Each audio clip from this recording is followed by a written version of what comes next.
네, 모두의 한국사 김범석입니다. 자, 오늘 시간에는 근대적 개혁의 추진, 그리고 위정 척사 운동을 공부를 하도록 하겠습니다. 자, 흥선대원군의 어떤 정책을 공부하고, 그리고 이제 그 이어서 또 강화도 조약, 그리고 미국과 같은 서양 열강과의 조약을 우리가 공부를 했죠. 그리고 이제 이렇게 강화도 조약과 더불어서 이제 이 나라의 이제 이 어떤 개항, 의 어떤 개화의 물결이 타는 그런 시점에서 과연 우리나라 이 조선시대 때 이때는 어떻게 근대적 개혁을 추진했는가.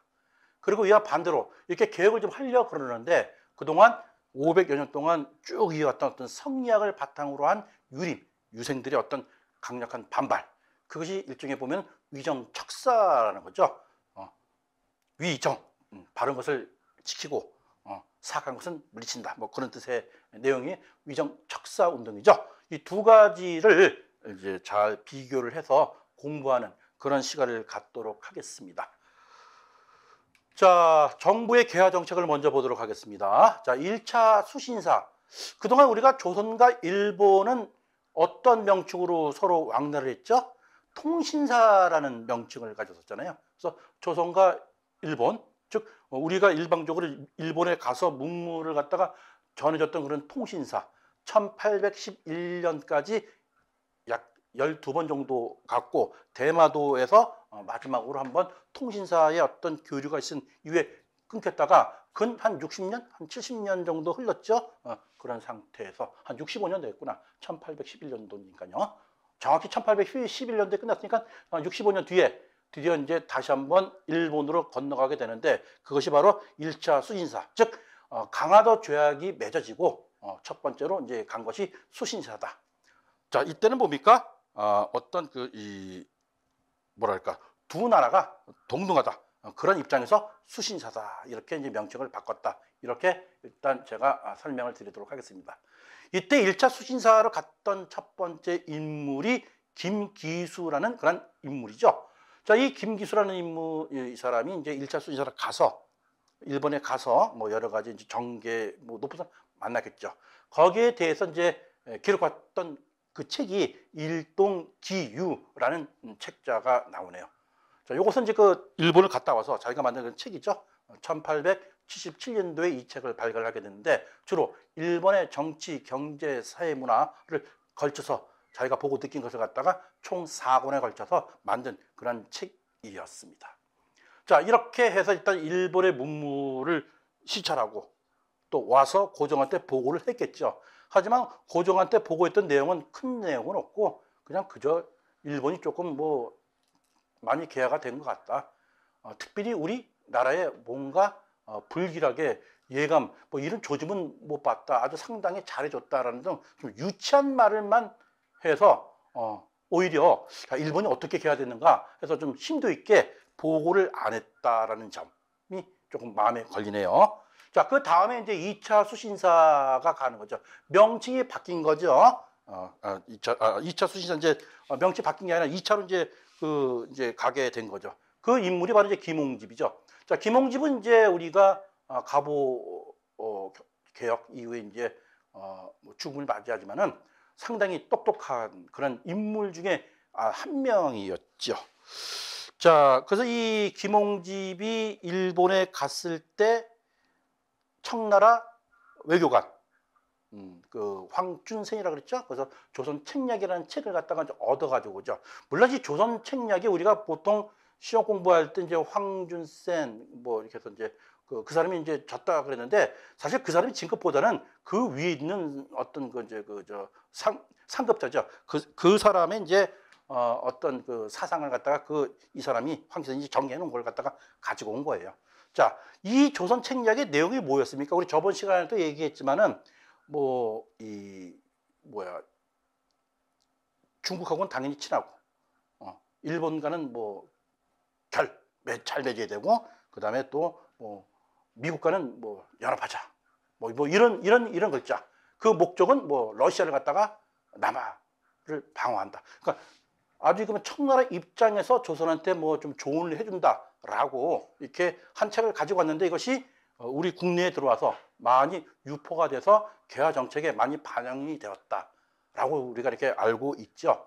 하지만 이런 조선 책략이 다음 이제 또 나오지만은 유림들한테 엄청난 반향을 또 일으켰죠. 자, 그런 다음에 그 다음에 또 뭡니까? 이제 신사유람단이 다시 한번 또 이제 파견이 되죠.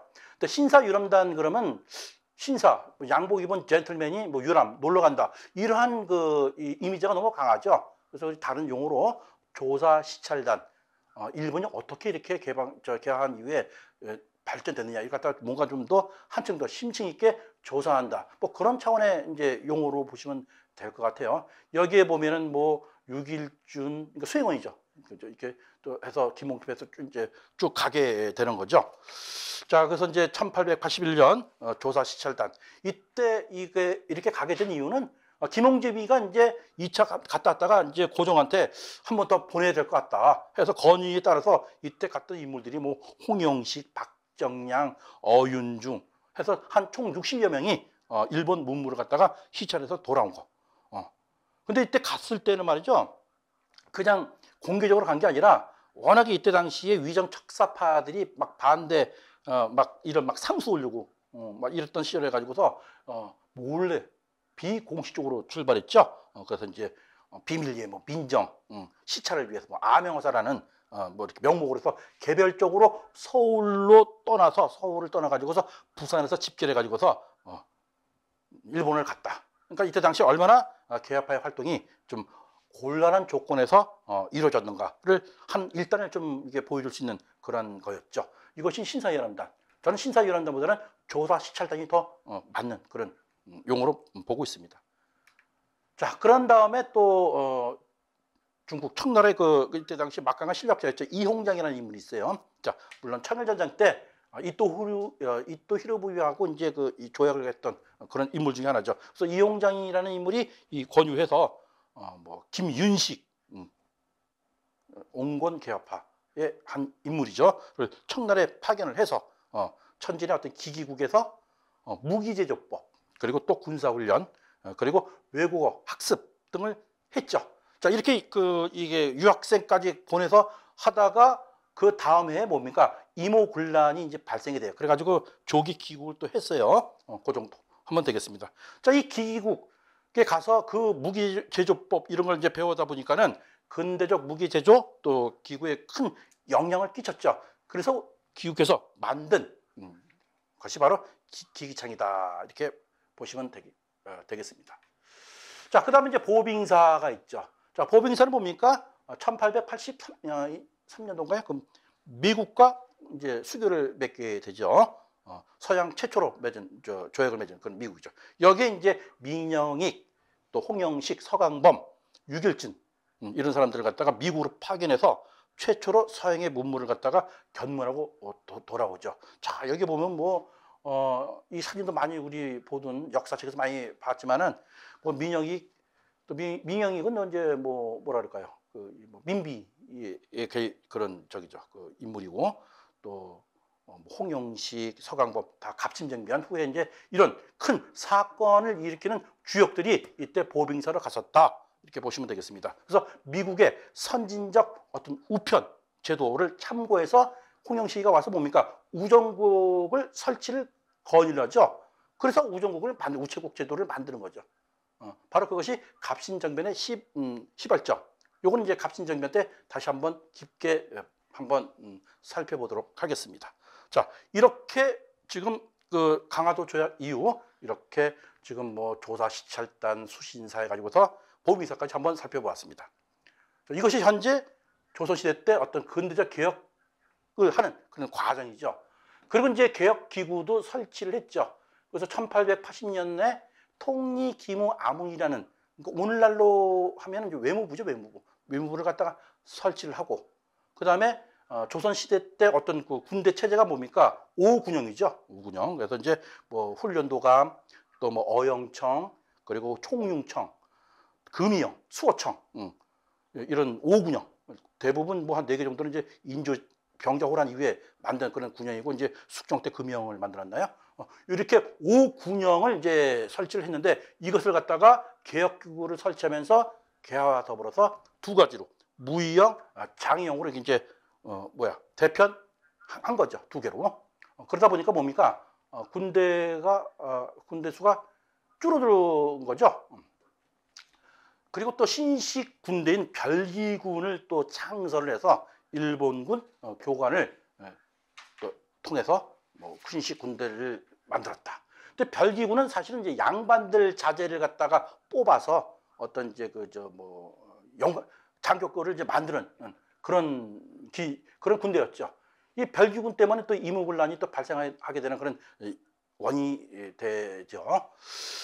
자, 이렇게 해서 근대적 개혁의 박차를 가하는 그런 과정을 우리가 1년을 봤습니다. 자, 요 내용은 사실 우리가 한국사 시험을 볼 때 근대편에서 많이 출제가 되는 그런 거기 때문에 우리가 간략하게 중요하게 요점을 제가 한번 정리를 해봤습니다. 자, 이렇게 일단 저희 정부에서 했던 그런 여러 가지 절차를 보고 과정을 보고 그다음 반대로 이제 위정 척사 운동에 대해서 한번 알아보도록 해보겠습니다. 자, 위정 척사 운동은 제가 앞서 말씀드린 바와 마찬가지로 유생들이 일으킨 그런 운동이라고 보시면 되겠죠. 즉 성리학 옹호론자들이죠. 그러니까 사실은 이제 위정 척사 운동은 연대 10년 주기로 해가지고 이제 보통 이제 기술을 많이 하게 되는데 사실은 이걸 1860년대, 70년대, 80년대, 90년대 가지고 10년 단위로 이 한국사 교재에 많이 만들어 놨는데 이것을 이렇게 10년별로 이렇게 끊어서 하는 것도 뭐 좋지만은 또 일체 1기, 2기, 3기 이런 식으로도 구분을 해 놔요. 그래서 제 1기 때는 주로 이제 이 위정 척사 운동은 주로 서학, 즉 천주교의 배척, 그리고 때 실학자를 탄압했던 시기를 소위 위정 척사의 제 1기로 보고요. 그 다음에 제 2기 때는 이제 강화도 조약 이후 전 개화 할 때 개화 반대라는 거죠. 그리고 역시 이때 동학 이런 걸 거부했던 그것을 2기로 보고 그다음에 제 3기는 나라가 이제 위태로우니까 국권 수호와 어떤 의병운동 이렇게 해서 3기로 나누는 그런 위정 척사 운동을 이렇게 가름하는 것도 있습니다. 여기서는 1860년대, 70년대, 80년대, 90년대 이런 식으로 제가 한번 살펴보도록 할게요. 자, 1860년대는 1876년도에 강화도 조약이 있었으니까 그 전에 이제 이 대원군이 실권을 잡았을 때 이제 상황이 어떤 열강들의 문호가 개방을 막 요구했던 통상 요구했던 그런 시절이었잖아요. 이때 병인 양료도 발생이 됐고요. 1866년 이때 이제 기정진이라든가 이항로 같은 사람들이 통상 반대론을 했고 또 척화 주전론을 갖다 부르짖었던 요 시대가 있었고요. 그다음에 1870년대에 들어오면서 어떤 문호를 개방을 막 요구한단 말이야. 이때 1876년 강화도 조약도 체결되고 이어서 이제 또 나오죠. 이때 이제 유인석 또 옆에 최익현 나오네요. 최익현 같은 사람들이 개항에 반대 운동을 했죠. 그래서 외양 일체론, 즉 일본과 서양은 같은 적이니까 반대한다. 이런 척사 운동이 있었죠. 자, 이러면서 이것이 정점, 즉 1880년대 앞전에 우리가 어떤 수신사 또 조사 시찰단이 일본에 계속 가죠. 요 시기에 위정 척사 운동이 아주 그냥 기승을 부렸던 그런 시기하고 좀 맞물리는 거죠. 그러니까 정부에서 일본의 뭔가 정부를 관리해서 괴화 정책을 갖다가 반영을 하려고 하지만은 워낙에 이 유림 세력들이 세다 보니까는 공개적으로 할 수가 없었던 그런 거예요. 자, 이때 아주 대표적인 것이 이만손의 영남 만인소 사건이 있었고 또 홍지학의 만원 척서서가 이제 시험 문제도 아주 많이 나오는 거죠. 자, 1880년대 바로 앞전에 얘기했듯이 근대적 개혁 추진했던 그런 거죠. 수신사 보낼 때처럼. 자, 이때 이만소는 영남 만인소, 즉 만 명의 사람들로 하여금 직접 이제 글을 다 모은 거죠. 그래서 이제 그러니까 이때는 정부 여당에서는 그러니까 그런데 정부에서는 개화 정책을 하려고 그러는데 즉 그 원인은 조선 책략이 상당히 이제 조선 책략책에 대한 유언비어 그러니까 이제 급속히 퍼져나가는 것이 이제 아주 중요한 그 원인이 됐죠. 즉, 이 위정 척사에서는 이 뭐라 그럴까요? 그 이 조선 책략을 갖다가 상당히 오랑캐의 그 사주를 받은 그런 사주를 받아서 지은 것이다. 이렇게 보시면 되겠습니다. 이쪽 위정 척사에서 그 주장하는 이유도 일면 타당한 게 있어요.